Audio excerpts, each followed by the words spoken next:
Did you know Red Bull could lose the greatest record in F1 history this year? And the worst part is, it's not just about points. The entire team is on the verge of collapse. Do you think Red Bull can recover before 2026? Let me know your thoughts in the comments. What's happening inside Red Bull that threatens to destroy its entire legacy? In this video, we're going to break down how Red Bull went from being the most dominant team in F1 to being at its most critical moment, with a technical, managerial, and talent crisis that could change everything. Red Bull, the team that until recently was synonymous with absolute dominance in Formula One, is currently experiencing one of the most critical moments in its modern history. The team that swept the board in 2023 with an impressive record of 860 points is now in free fall, watching McLaren position itself as the new benchmark in the category.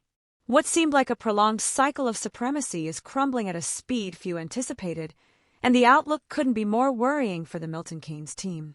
The blow isn't just sporting, it's structural. Red Bull currently occupies fourth place in the Constructors' Championship, a position that until recently would have been unthinkable for a team accustomed to commanding command.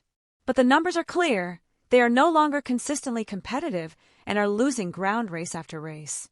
McLaren, on the other hand, has found such a dominant pace that, if it maintains, it could shatter Red Bull's all-time record, surpassing it by around 60 points at the end of the season. It all starts with a car, the RB21, which has gone from being a winning machine to becoming a real pain.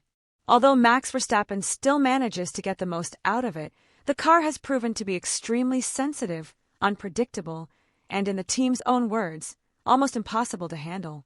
The car's operating window, that is, the range in which it delivers its best performance, is so narrow that any change in temperature, configuration, or track can transform it into an uncontrollable car. This situation is neither coincidental nor recent. According to Adrian Newey himself, the problem had been brewing since the end of 2023. He himself had warned about the car's increasing complexity, but the most worrying thing is that, in his words, not many other people in the organization seemed very concerned about it. This early technical indifference was the start of a snowball that has ended up burying the team's competitiveness in 2025. Added to this is an exodus of key figures. Adrian Newey's departure wasn't just a technical blow, but also a symbolic one. Newey was, for years, the brains behind the championship-winning cars, an almost mythical figure within Red Bull. His departure was followed by that of Jonathan Wheatley, the sporting director, another fundamental pillar. And to complete the institutional blow, Christian Horner, team leader for more than 2 decades, also left his position. In less than a year, Red Bull lost 3 of its most influential figures, something no team can absorb without consequences. The magnitude of the problem doesn't end at the technical level. There's also a fracture in trust. The drivers are no longer certain that the team can respond in time, and that's dangerous, especially with a talent like Verstappen, who isn't willing to wait indefinitely. Red Bull, aware of the storm it is going through, has attempted to respond with an aggressive update plan. The problem is that this response came too late and has not been sufficient. In Saudi Arabia, the team introduced a major package focused on floor aerodynamics, especially in the center section where the Venturi channels connect. The goal was to extend the RB21's operating window and improve its performance in variable conditions. However, the results were disappointing.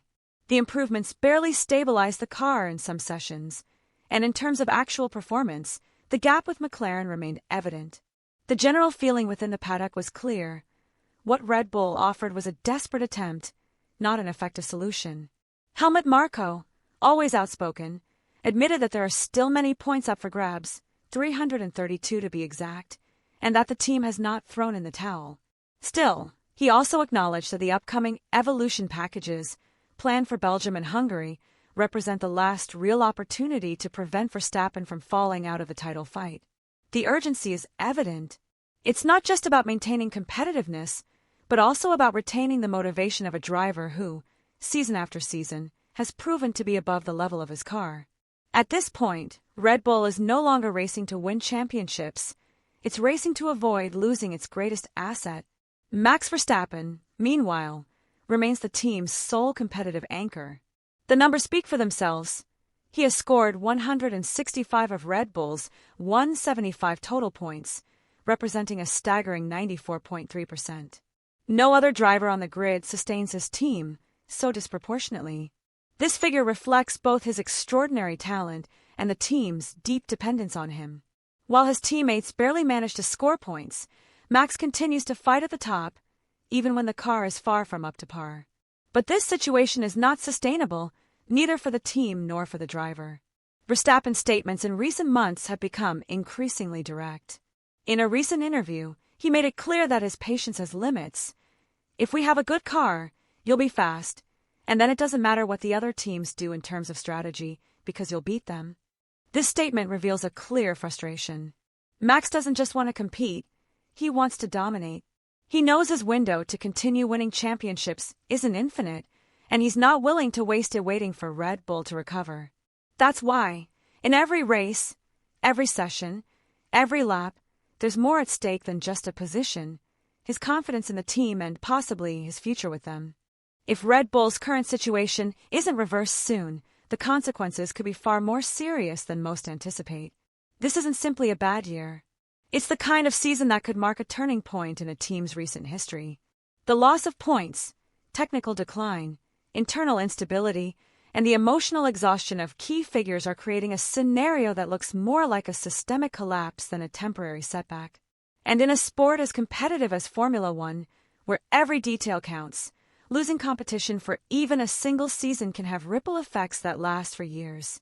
One of the main consequences of this deterioration is the real risk that Max Verstappen will decide to abandon the project.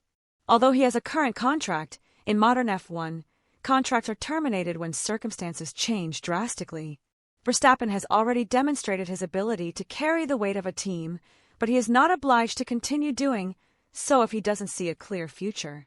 If Red Bull doesn't offer him a competitive car and a stable environment, it's perfectly reasonable to think that other teams, building solid structures for 2026, are in talks with him, or at least leaving the door open. Losing Max wouldn't just be a sporting loss, it would be a strategic wound from which the team would be hard-pressed to recover in the short term. Nor should we forget the challenge 2026 represents.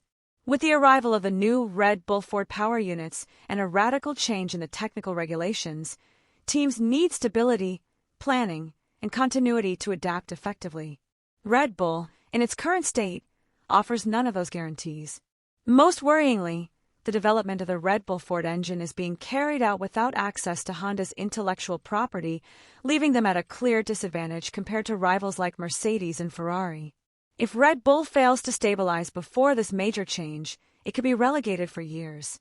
In the most pessimistic scenario, Red Bull could go from being a championship team to becoming a mid-table outfit. There are already voices inside and outside the paddock warning of this possibility. Riccardo Patrese, for example, was blunt. Without Newey, and if Verstappen leaves, then Red Bull's level is what Tsunoda shows. And where is Tsunoda? In the back. That phrase sums up the biggest fear, that the team's true level, without the pillars that support it, is much lower than what we've seen in recent years. And if that is confirmed, the impact would be devastating not only in sporting terms, but also for its brand and its legacy. What Red Bull has to offer in the coming weeks will be decisive. The races in Belgium, Hungary, and the Netherlands will not only be technical tests, but will also set the emotional and strategic tone for the rest of the season. These circuits offer very different characteristics. Spa-Francorchamps with its aerodynamic and power demands, the Hungaroring with its tight and technical nature, and Zandvoort, Verstappen's home, with its demands for precision and consistent pace.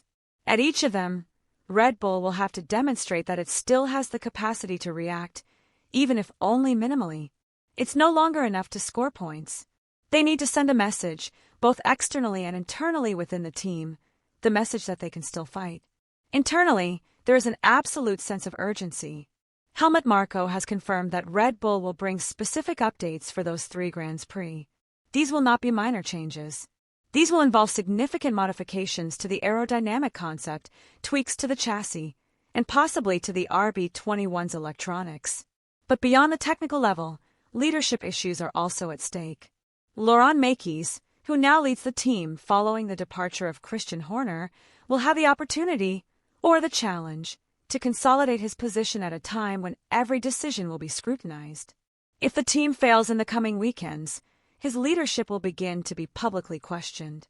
And while Red Bull strives to stay in the fight, McLaren appears to be making steady progress toward a possible double Constructors' Championship. With 10 races remaining, the lead is wide, but not definitive. However, the trend is clear. While some are falling into a spiral of doubt and errors, others are seizing every opportunity to consolidate their position. If this dynamic continues, Red Bull will most likely end the year not only without a title, but also without a clear direction to face the technical revolution of 2026. In short, what's happening with Red Bull isn't a simple drop in performance. It's the reflection of a much deeper crisis that combines technical errors, internal disarray, the loss of key figures, and a total dependence on a single driver. The record of 860 points that seemed untouchable is now on the verge of being shattered by an unstoppable McLaren. What was once an undisputed hegemony now falters with every race, with every decision, with every mistake they fail to correct in time. And this loss of control not only puts Red Bull's present at risk, it also threatens to bury its recent legacy. What seemed like an invincible project is now struggling to stay afloat, and the big question is whether they still have the time and resources to reverse the situation before the damage becomes irreversible. And now I want to hear your opinion. Do you think Verstappen should continue to support Red Bull or seek a new challenge with another team? Will Red Bull be able to rebuild in time, or are we seeing the end of an era? Leave me your answers in the comments. Don't forget to subscribe to the channel.